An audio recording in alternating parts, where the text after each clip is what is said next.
Hi hello friends, എല്ലാ കൂട്ടുകാർക്കും പുതിയൊരു റിവ്യൂയിലേക്ക് സ്വാഗതം.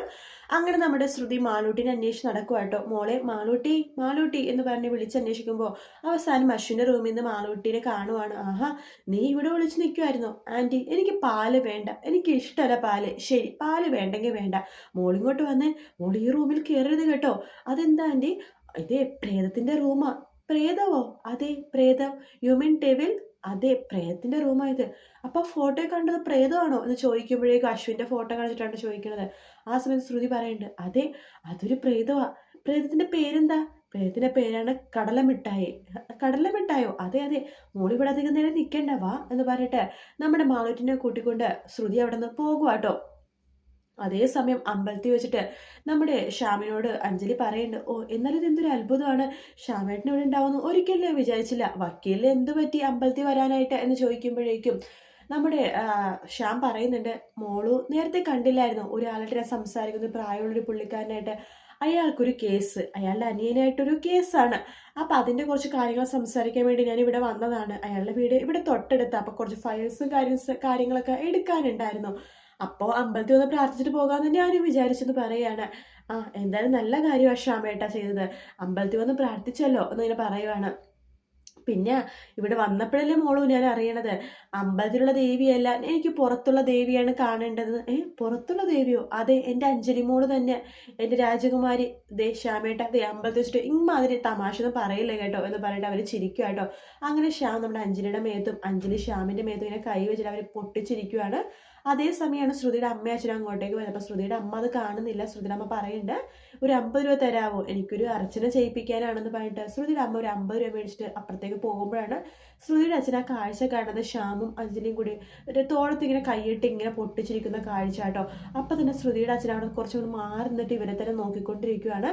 ആ സമയത്ത് പെട്ടെന്നാണ് അഞ്ജലി ആ കാഴ്ച കാണുന്നത്. ഇലയുടെ ഇടയിൽ നിന്നും ആരും അവരെ ശ്രദ്ധിക്കുന്നത്. ആ സമയത്ത് അഞ്ജലി പറയുന്നുണ്ട്, നോക്ക് ശ്യാമേട്ട, ആരും നമ്മളെ ശ്രദ്ധിക്കുന്നുണ്ട്, ശ്യാമേട്ടന് അറിയാവുന്ന ആരെങ്കിലും ആണോ അത് എന്ന് പറയുമ്പോൾ ശ്യാം പെട്ടെന്ന് തിരിഞ്ഞു നോക്കുമ്പോഴാണ് ആ കാഴ്ച കാണുന്നത്. ശ്രുതിയുടെ അച്ഛൻ ആ സമയത്ത് ഒന്നും അറിയാത്ത പോലെ അങ്ങോട്ടും ഇങ്ങോട്ടൊക്കെ ഇങ്ങനെ നോക്കിക്കൊണ്ടിരിക്കുകയായിട്ട്. അപ്പോൾ ശ്യാമിന് കാര്യം മനസ്സിലായി, അവരെ കണ്ടു എന്ന് ശ്യാം പറയുന്നുണ്ട്. എനിക്ക് പരിചയമൊന്നുമില്ല, മോള് വാ, നമുക്ക് അപ്പുറത്ത് പോയി നിൽക്കാം എന്ന് പറഞ്ഞിട്ട് നമ്മുടെ അഞ്ജലിനെയും കൂട്ടിക്കൊണ്ട് തൊട്ട് അപ്പുറത്തേക്ക് പോയി നിൽക്കുവാണ്. അപ്പോൾ അവരുടെ പുറകെ തന്നെ ശ്രുതിയുടെ അച്ഛനും പോയിട്ട് ഒളിച്ചു നിന്ന് നോക്കുന്നുണ്ട് കേട്ടോ.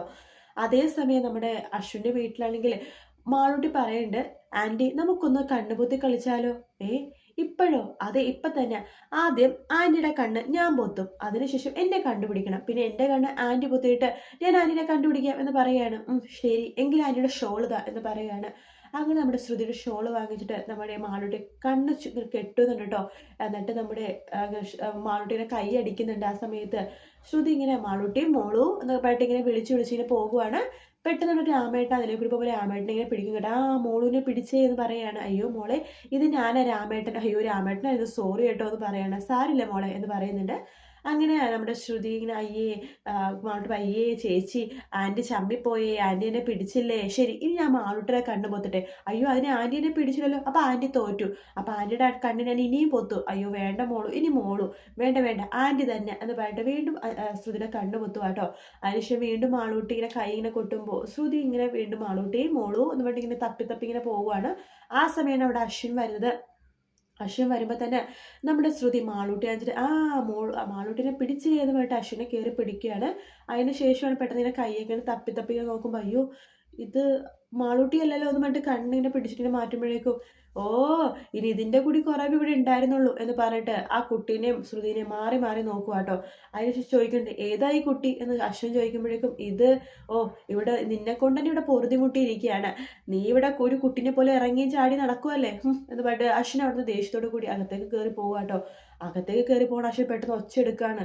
രാമേട്ട രാമേട്ട എന്ന് പറഞ്ഞ് ഒച്ചെടുക്കുകയാണ്. എന്താ കുഞ്ഞൻ ചോദിക്കുമ്പോൾ ഈ റൂം ആരാ ഇത്ര വൃത്തികേടാക്കി വെച്ചേക്കണതെന്ന് ചോദിക്കുകയാണ്. ആ സമയത്ത് നമ്മുടെ അശ്വിൻ്റെ റൂമിലെ ഫയൽസും പേപ്പേഴ്സും എല്ലാം തന്നെ വലിച്ചു വാരിയിട്ട് കീറി വെച്ച് അശ്വിൻ്റെ ഫോട്ടോയും വൃത്തികേടാക്കി വെച്ചിരിക്കുകയായിട്ട് മാളൂട്ടി. അശ്വിനാകെ ദേഷ്യം വരുവാണ്. ആ സമയത്ത് നമ്മുടെ രാമേട്ടൻ അത് പിന്നെ കുഞ്ഞെ എന്ന് പറയുമ്പോൾ തന്നെ നമ്മുടെ ശ്രുതിയും മാളൂട്ടിയും കൂടി അങ്ങോട്ടേക്ക് വരുന്നുണ്ട് കേട്ടോ. അപ്പോൾ വീണ്ടും അശ്വിൻ ചോദിക്കുന്നുണ്ട്, ആരാ എൻ്റെ റൂം ഇങ്ങനെ വൃത്തികേടാക്കിയെന്ന് പറയുമ്പോഴേക്കും നമ്മുടെ ശ്രുതി പറയുന്നുണ്ട്, അത് മോൾ അറിയാതെ കയറിയതായിരിക്കും. ആഹാ, അപ്പൊ നീ ഈ കുട്ടീനെ കൊണ്ടിട്ട് എൻ്റെ റൂം വൃത്തികേടാക്കിയിട്ട് ഈ കുട്ടിയുടെ തലയിലിടുവാണല്ലേ എന്ന് പറയുമ്പോൾ പെട്ടെന്ന് തന്നെ ആ കുട്ടി വരുന്നുണ്ട്. അയ്യോ ആൻറ്റി ഇതാണോ ആൻറ്റി പറഞ്ഞ ആ പ്രേതം? അപ്പോഴേക്കും ശ്രുതി പെട്ടെന്ന് ഇങ്ങനെ കണ്ണിങ്ങനെ ഉരുട്ടി കാണിക്കട്ടോ, അയ്യോ മോളെ ഒന്നും പറയല്ലേ എന്ന് പറയുമ്പോഴേക്കും ആ സമയത്ത് കുട്ടി വീണ്ടും വരുന്നുണ്ട്. ഇതാണല്ലേ ആൻറ്റി പറഞ്ഞ കടലമിഠായി പ്രേതം. ശരിയാ ആൻറ്റി പറഞ്ഞത്, ശരിക്കും പ്രേതം തന്നെ, ഡെവിൽ, ശരിക്കും ഡെവിൽ എന്നിങ്ങനെ പറയുവാണ്. ആ സമയത്ത് നമ്മുടെ അശ്വിൻ സ്റ്റുപ്പിഡ് എന്ന് പറയുവാണ്. അതിനുശേഷം നമ്മുടെ ശ്രുതിത്ത് പറയുന്നുണ്ട്, നീ ഈ കുട്ടിനെ കൊണ്ട് ഒരേതൊക്കെ ചെയ്യിപ്പിച്ചിട്ട് നീ ഇപ്പം ന്യായീകരിക്കുകയാണല്ലേ രാമേട്ട. മര്യാദയ്ക്ക് റൂം വൃത്തികേടായിരിക്കും, ഞാൻ പുറത്തുപോയി നിൽക്കുക, ഞാൻ അകത്ത് കയറുമ്പോഴേക്കും റൂം വൃത്തിയായിരിക്കണം എന്ന് പറഞ്ഞിട്ട് എത്ര രൂപയുടെ സാധനങ്ങളാ ആ കൊച്ചു നശിപ്പിച്ച് വെച്ചേക്കണെന്നൊക്കെ പറഞ്ഞിട്ട് ദേഷ്യത്തോടു കൂടി പുറത്തേക്ക് ഇറങ്ങി പോകുക കേട്ടോ. അങ്ങനെ ഇറങ്ങി പോകുമ്പോഴേക്കും നമ്മുടെ ശ്രുതിയുടെ അടുത്ത് ആ കുട്ടി പറയുന്നുണ്ട്, സോറി ആൻറ്റി, ഞാൻ അറിയാതെ ചെയ്തതാ. മോളെ സോറി എന്നോടല്ല പറയേണ്ടത്, അതെ ആ അങ്കിളിനോടാ പറയേണ്ടത്, വാ എന്ന് പറഞ്ഞിട്ട് നമ്മുടെ ശ്രുതി നിലത്തേക്ക് വരുവാണ്. ആ സമയത്ത് അശ്വിൻ അവിടെ ഉണ്ട് കേട്ടോ. അശ്വിൻ അവിടെ ഉണ്ട്. ആ സമയത്ത് മുത്തശ്ശിയും വരുന്നുണ്ട്, മനോരമ വരുന്നുണ്ട്. മുത്തശ്ശി ചോദിക്കുന്നുണ്ട്, എന്ത് പറ്റി ശ്രുതി മോളെ, എന്താ കാര്യം എന്ന് പറയുമ്പോൾ നമ്മുടെ അശ്വിൻ പറയുന്നുണ്ട്, കണ്ടില്ലേ മുത്തശ്ശി ഇവള് കാണിച്ചു വെച്ചത്, ഈ കുട്ടീനെ കൊണ്ടിട്ട് എൻ്റെ റൂം ഫുള്ളും വൃത്തികേടാക്കി, എൻ്റെ ഫയൽസും പേപ്പേഴ്സും എല്ലാം നശിപ്പിച്ചു എന്ന് പറയുമ്പോഴേക്കും നമ്മുടെ മുത്തശ്ശി പറയണ്ട, അയ്യോ പോട്ടെ കുഞ്ഞാ, ഒരു കുട്ടിയല്ലേ അത്, അതിനോട് ഇങ്ങനെയൊക്കെ പെരുമാറാവോ മുത്തശ്ശി, ഇത് ഇവ കുട്ടിനെ കൊണ്ട് ഇവള് ചെയ്യിപ്പിച്ചതാ മുത്തശ്ശി എന്ന് പറയുവാണ്. ശ്രുതി മോൾ ഒരിക്കലും അങ്ങനെ ചെയ്യില്ല, നോക്ക് കുഞ്ഞ, അവളൊരു കുട്ടിയാണ്, അവളോട് ഇങ്ങനെയൊന്നും പെരുമാറല്ലേ, മാളൂട്ടി പാവമാണെന്ന് പറയുമ്പോൾ ആ കുട്ടി പറയണ്ട അശ്വിനോട്, അങ്കിൾ എന്നോട് ക്ഷമിക്കണം, ഞാൻ അറിയാതെ ചെയ്തതാണ് എന്നിങ്ങനെ പറയുവാണ്. അശ്വിൻ ദേഷ്യത്തോടു കൂടി പുറത്തേക്ക് പോകുവാട്ടോ. അതേസമയം അമ്പലത്തിൽ വെച്ചിട്ട് നമ്മുടെ അഞ്ജലിനെയും ശ്യാമിനെയും തന്നെ നോക്കിക്കൊണ്ടിരിക്കുകയായിട്ട് ശ്രുതിയുടെ അച്ഛൻ. ആ സമയത്ത് ശ്യാമിനെ കാര്യം മനസ്സിലായി. ശ്യാം പതുക്കെ അഞ്ജലിന്റെ തോളത്ത് ഇങ്ങനെ പിടിച്ചിട്ട്, മോളു എന്തായാലും ഒരു കാര്യം ചെയ്യും രാജകുമാരി, നീ വീട്ടിലേക്ക് പോയിക്കോ, ഞാൻ ഈ കേസൊക്കെ ഒതുക്കിയിട്ട് പെട്ടെന്ന് തന്നെ വരാം. പെട്ടെന്ന് വരണേ ശ്യാമേട്ട, പെട്ടെന്ന് വരാം മോളു, നീ പോയിട്ട് വാ എന്ന് പറയുകയാണ്. അങ്ങനെ അഞ്ജലിനെ വണ്ടി കയറ്റി വിടുവാണ്. ആ സമയത്ത് ശ്യാം മനസ്സിലാക്കണം, അപ്പോൾ സത്യങ്ങളൊക്കെ അങ്ങനെ ഏറെ കുറെ അറിഞ്ഞു, ഇനി എന്ത് ചെയ്യണമെന്ന് ശ്യാമിനറിയാം എന്ന് വിചാരിച്ച് ശ്യാമിനെ കയ്യക്കിനെ തടവിക്കൊണ്ടിരിക്കുക കേട്ടോ. ശ്രുതിയുടെ അച്ഛനാണെങ്കിൽ ശ്യാമിന്റെ കള്ളത്തരങ്ങളെല്ലാം തന്നെ ആ സമയം തന്നെ കണ്ടുപിടിച്ചിട്ടുണ്ടായിരുന്നു. അതേസമയം നമ്മുടെ അശ്വിനാകെ ദേഷ്യം വന്ന് പുറത്തു നിൽക്കുന്ന സമയത്ത് നമ്മുടെ ശ്രുതി ആ കുട്ടീനെ കൂട്ടിക്കൊണ്ട് വീണ്ടും അശ്വിൻ്റെ അടുത്തേക്ക് പോവുകയാണ്. എന്നിട്ട് പറയുന്നുണ്ട്, സർ ഇതൊരു കുട്ടിയാണ്, ഞാൻ ഈ കുട്ടീനെ കൊണ്ട് ഒന്നും തന്നെ ചെയ്യിപ്പിച്ചിട്ടില്ല എന്ന് പറയുമ്പോൾ അശ്വിൻ പറയുന്നുണ്ട്, ഇത് കുട്ടിയാണെന്ന് എനിക്കറിയാം, കുട്ടികളാകുമ്പോൾ വികൃതി ഉണ്ടാവുമായിരിക്കും, പക്ഷെ എത്ര രൂപയുടെ നാശനഷ്ടമാണ് ഈ കുട്ടി വീട്ടിലുണ്ടാക്കി വെച്ചിരിക്കുന്നത്, എല്ലാത്തിനും കാരണം നീയാണ്, കുരങ്ങനെ കൊണ്ട് ചുടുചോറ് വാരിപ്പിച്ചിട്ട് നീ ഇന്ന് ചിരിക്കുവാല്ലേ ഉള്ളിൽ എന്ന് പറയുമ്പോഴേക്കും അഞ്ജലി അങ്ങോട്ട് വരുന്നുണ്ട്, നീ എന്തൊക്കെ അനാവശ്യമോ പറയണമെന്ന് പറയുമ്പോൾ, ദേ എനിക്ക് കുട്ടികളെ ഇഷ്ടമല്ലെന്ന് ചേച്ചിക്ക് അറിയാലോ, ഈ കുസൃതിയും കുറുമ്പൊന്നും എനിക്ക് ഒട്ടും ഇഷ്ടമല്ല, അതുകൊണ്ട് തന്നെ ഞാൻ കല്യാണം കഴിക്കാത്തത് എന്നിങ്ങനെ പറയുമ്പോഴേക്കും എന്ന് അഞ്ജലി പറയണം, നോക്ക് ചേച്ചി, വലിയവരാണെങ്കിലും മുതിർന്നവരാണെങ്കിലും കുഞ്ഞുങ്ങളാണെങ്കിലും എൻ്റെ റൂമിലും എൻ്റെ കാര്യത്തിലും പേഴ്സണൽ കാര്യത്തിൽ ഇടപെടുന്നത് എനിക്കിഷ്ടമല്ല എന്ന് പറയുമ്പോൾ അഞ്ജലി പറയുന്നുണ്ട്, ഓഹോ അപ്പോൾ നീ എന്നെയും കൂടി ഉദ്ദേശിച്ചിട്ടാണ് അങ്ങനെ പറഞ്ഞല്ലേ എന്നിങ്ങനെ പറയുവാണ്. ആ സമയത്ത് ആ കുട്ടി പറയുന്നുണ്ട്, മാളൂട്ടി, അങ്കിൾ ക്ഷമിക്ക്, ശ്രുതി ആൻറ്റിക്ക് ഒന്നും തന്നെ അറിയില്ല, ഈ വീട്ടിൽ ആർക്കും അറിയില്ല, അങ്കിളുടെ റൂം വൃത്തികേടാക്കിയതും ഫോട്ടോയിൽ വരച്ചിട്ടതൊക്കെ ഞാനാണ്, അതിന് അങ്കിളിനോട് ഞാൻ സോറി പറയുന്നു, ക്ഷമിക്കണം അങ്കിൾ, അങ്കിളുടെ കാല് പിടിച്ചോണെങ്കിൽ ഞാൻ സോറി പറയാം എന്നൊക്കെ പറയുമ്പോഴേക്കും നമ്മുടെ ശ്രുതി പറയുന്നുണ്ട്, എന്തിനാണ് സാർ ഈ പിഞ്ചു കുഞ്ഞിൻ്റെ മനസ്സിങ്ങനെ വേദനിപ്പിക്കണതെന്ന് പറയാണ്. ആ സമയത്ത് അഞ്ജലിക്ക് ആകെ വിഷമമാട്ടോ, അഞ്ജലിയുടെ മുഖം ഒന്ന് മാറുന്നുണ്ട്.